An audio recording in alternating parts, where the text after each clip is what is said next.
Assalamualaikum warahmatullahi wabarakatuh. Alhamdulillah bersama dengan saya Ustazah Huda Rahmat dari SMK PPP Tun Razak Jalan Tut Pahang.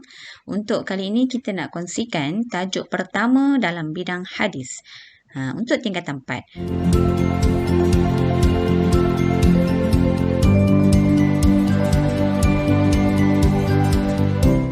Assalamualaikum warahmatullahi wabarakatuh.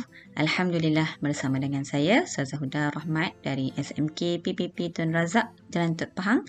Untuk kali ini kita nak kongsikan tajuk pertama dalam bidang hadis. Untuk tingkatan 4. Jadi kita lihat di belakang Ustazah ni, cuba lihat gambaran api neraka. Na'udzubillah, minta Allah jauhkan kita daripada dicampakkan ke dalam api neraka akibat daripada perbuatan dosa-dosa. Jadi tajuk kita pada kali ini sangat menarik. Apa dia? Hindari dosa-dosa besar. Okey. Jom bersama dengan Ustazah. Baiklah. Untuk standard pembelajaran kita pada kali ini, ada 5 perkara utama. Yang pertama, kita nak membaca hadis dengan betul. Mudah-mudahan insya-Allah. Yang kedua, menyatakan maksud hadis. Seterusnya, yang ketiga, menerangkan 7 dosa besar yang terkandung dalam hadis. Ada 7 dosa besar yang terkandung dalam hadis. Yang keempat, merumuskan pengajaran hadis dan menghubungkaitkannya dengan kehidupan seharian kita. Manakala yang kelima, meninggalkan dosa besar secara beradab dan istiqamah. Mudah-mudahan kita diberi kekuatan oleh Allah untuk menjauhi, untuk meninggalkan segala dosa-dosa besar. Jadi, untuk tajuk pada kali ini, saya akan pecahkan kepada 2 siri. Jadi, nantikan sehingga ke habis tajuk ini untuk siri yang kedua nanti. Okey, baik. Setelah kita ketahui apa yang kita akan pelajari dalam tajuk hindari dosa-dosa besar ini, mari sama-sama kita ikuti apakah hadis yang disebutkan oleh Nabi SAW berkaitan dengan dosa-dosa besar. Okey. Baik, inilah hadisnya. Okey. 2.8.1, kita nak baca hadis dengan betul. Okey. Dengar saya baca. An Abi Hurairah radhiyallahu anhu anin Nabi sallallahu alaihi wasallam qala ijtanibus sab'al mubiqat. Qalu ya Rasulullah wa ma hunna? Qala asyirku billah wasihru wa qatlun nafsi allati harramallahu illa bil haqq wa aklur riba wa aklu malil yatim wa tawalli yawmaz zahfi wa qadhful muhsanatil mu'minatil ghafilat. Muttafaq alaih. Okey. Jadi inilah hadis yang kita akan pelajari untuk tajuk kita pada kali ini. Mudah-mudahan anak-anak dapat membacanya dengan baik, dengan betul, dengan lancar. Dan andai kata sekali baca tak lancar, ulanglah berkali-kali. Mudah-mudahan ada ganjaran pahala di sisi Allah Subhanahu Wa Taala. Baiklah. Seterusnya kita nak lihat apakah dia maksud maksud hadis yang kita bacakan tadi. 2.8.2, baca hadis dengan betul dan fahami maksudnya. Jadi, saya dah sediakan potongan-potongan hadis sebagaimana yang terkandung dalam buku teks anda. Jadi, kita lihat satu persatu. Mudah-mudahan kita dapat memahami dengan baik, insya-Allah. Yang pertama, ijtanibus sab'al mubiqat. Ijtanibu, jauhilah, as-sab'a, 7, al-mubiqat, perkara yang merosakkan. Jadi perkara yang merosakkan di sini merujuk kepada dosa-dosa besar. Seterusnya, yang kedua, sambungan hadis tadi, qalu ya Rasulullah wa ma hunna. Qalu di sini merujuk kepada siapa? Ya. Merujuk kepada para sahabat. Sahabat bertanya, ataupun sahabat berkata, ya Rasulullah, wahai Rasulullah, wa ma hunna, apakah perkara-perkara itu? Perkara itu ni, hunna di sini merujuk kepada al-mubiqat tadi, iaitu apakah dosa-dosa besar itu? Apakah perkara yang Nabi maksudkan itu? Okey. Seterusnya, Yang ketiga, qala, baginda bersabda, baginda menjawab apa yang disoal oleh para sahabat tadi, asyirku billah. Yang pertama, syirik kepada Allah. Wasihru, dan sihir. Jadi kalimah sihir ni dalam bahasa Arab pun disebut sebagai sihir, dalam bahasa Melayu pun disebut sebagai sihir. Jadi mudah untuk kita faham. Seterusnya, yang keempat, waqatlun nafs, dan membunuh jiwa, membunuh an-nafs ni jiwa, allati harramallah, yang diharamkan oleh Allah Subhanahu wa taala, illa, kecuali bil haqq, dengan kebenaran. Jadi membunuh jiwa yang diharamkan oleh Allah maksudnya perbuatan membunuh. Perbuatan membunuh itu adalah termasuk dalam dosa-dosa besar. Okey.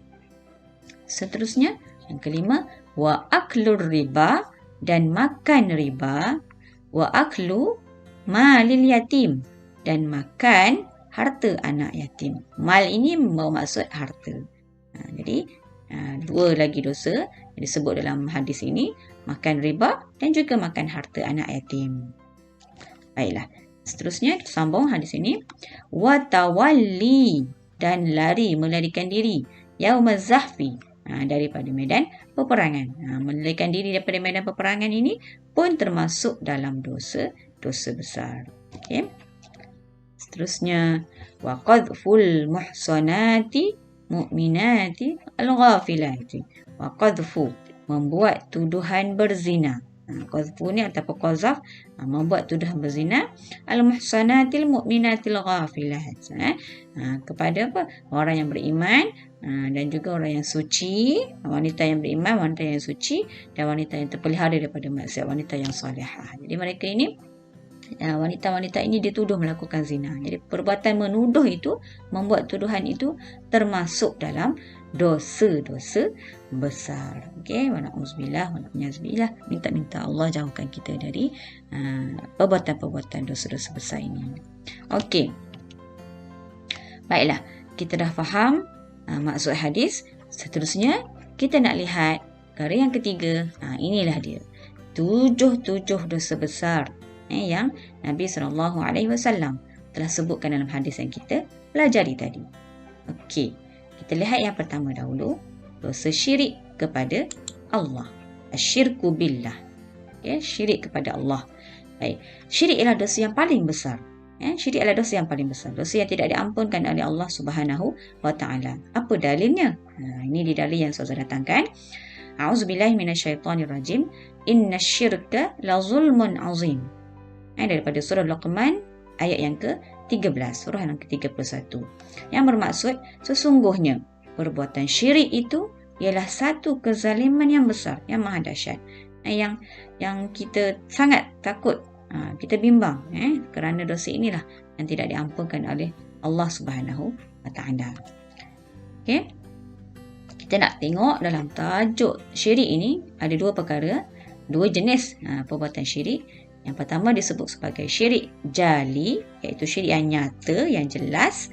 Manakala jenis yang kedua adalah syirik khafi, syirik yang tersembunyi. Jadi kita ingat satu supaya kita mudah dan tidak tertukar kan. Jali, J, J jelas kan. J jelas ataupun nyata. Okey. Jadi dua perkara ini kita kena ingatlah dan faham. Baik, seterusnya kita lihat syirik jali dahulu. Okey, apa maksud syirik jali? Menyekutukan Allah Subhanahu Wa Taala dengan sesuatu pada tiga keadaan, iaitu pada zat, pada sifat dan pada af'al. Iaitu perbuatan lah. Af'al ni maksudnya perbuatan. Jadi seseorang yang menyekutukan Allah dengan satu benda yang lain pada tiga keadaan ini, maka itulah disebut sebagai syirik jali, syirik yang nyata, syirik yang jelas. Okay. Apa contohnya? Kita lihat contoh. Menyembah berhala. Jelas dia menyembah sesuatu yang lain, berhala. Kemudian yang kedua, meyakini Nabi Isa alaihissalam sebagai anak Allah SWT. Itu juga termasuk dalam syirik yang nyata lah, ataupun syirik jali. Kemudian yang ketiga, meyakini alam dikuasai oleh selain Allah. Selain Allah ni menunjukkan dia yakin ada kuasa lain. Jadi di situ termasuk dalam menyekutukan Allah. Okay, apa kesan perbuatan syirik-syirik jali ini? Dia akan merosakkan akidah, membatalkan akidah kita dan menyebabkan terkeluar dari Islam ataupun murtad. Okey, na'udzubillah. Baik. Seterusnya, syirik khafi ataupun tersembunyi, lawan kepada syirik jali tadi. Okey, apa maksudnya? Melakukan amalan bukan bertujuan kerana Allah Subhanahu Wa Taala. Maknanya dia buat satu amalan-amalan, amalan-amalan soleh, amalan-amalan yang baik, tapi ada niat lain, bukan lillahi ta'ala. Okay, contohnya, melakukan solat kerana mengharapkan pujian manusia. Jadi dia solat, satu amalan yang baik, satu ibadah, tapi tujuannya kerana mengharapkan manusia, ataupun disebut sebagai riya. Jadi bukan lillahi ta'ala. Itu satu contoh. Termasuk dalam syirik khafi. Yang kedua, berasa hebat amalan sendiri. Dia buat amalan baik, cukup banyak tapi rasa hebat. Dia namakan sebagai ujub. Juga termasuk dalam syirik khafi. Yang ketiga, sombong dengan kelebihan duniawi yang dimiliki, yang dilakukan, yang dimiliki ni, okay, oleh diri sendirilah. Jadi dia rasa diri dia hebat, dia rasa diri dia sombong, okay, ataupun disebut sebagai takabur. Maka itu juga termasuk dalam syirik khafi. Okay, jadi apa kesan syirik khafi ini? Merosakkan pahala amalan tersebut. Sangat rugilah. Dia melakukan solat, solat sunat dan sebagainya, tapi sia-sia di situ, pahalanya rosak di situ, kerana ada niat yang lain. Jadi kita kena hati-hati, betulkan niat kita, pelihara hati kita, supaya kita lakukan apa saja amalan soleh ini untuk Allah Subhanahu Wa Taala, lillahi ta'ala. Okay? Baik, itu yang pertama, syirik kepada Allah. Okay, kita pergi yang kedua, perbuatan sihir, as-sihru. Okay. Baik. Amalan sihir mengandungi unsur kekufuran. Kita kena ingat, bila sebut sihir ini, nanti kita tengok apa maksud dan sebagainya. Tapi di awal ni saya nak sebut dalil dulu. Okay, kenapa perbuatan sihir ini termasuk dalam dosa besar?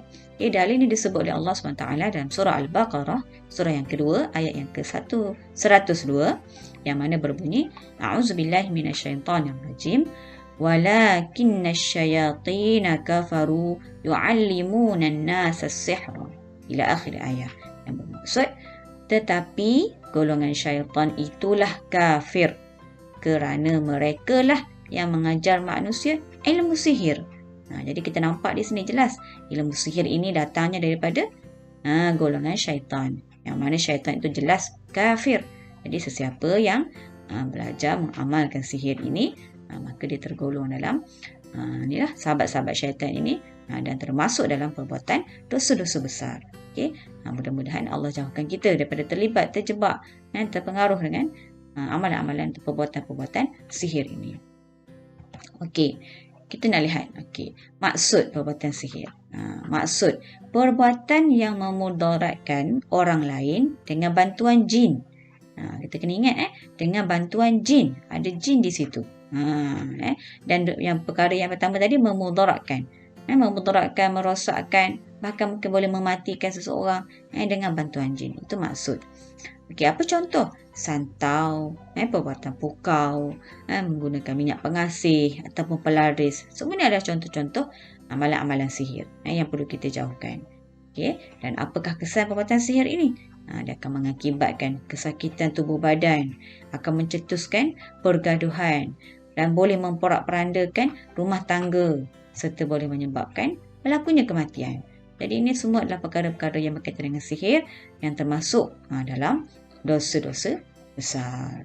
Jadi, saya akan berhenti setakat ini dulu untuk siri yang pertama. Kita akan sambung untuk dosa-dosa besar selepas ini dalam siri yang kedua. Jadi nantikan sambungannya dalam siri yang kedua nanti.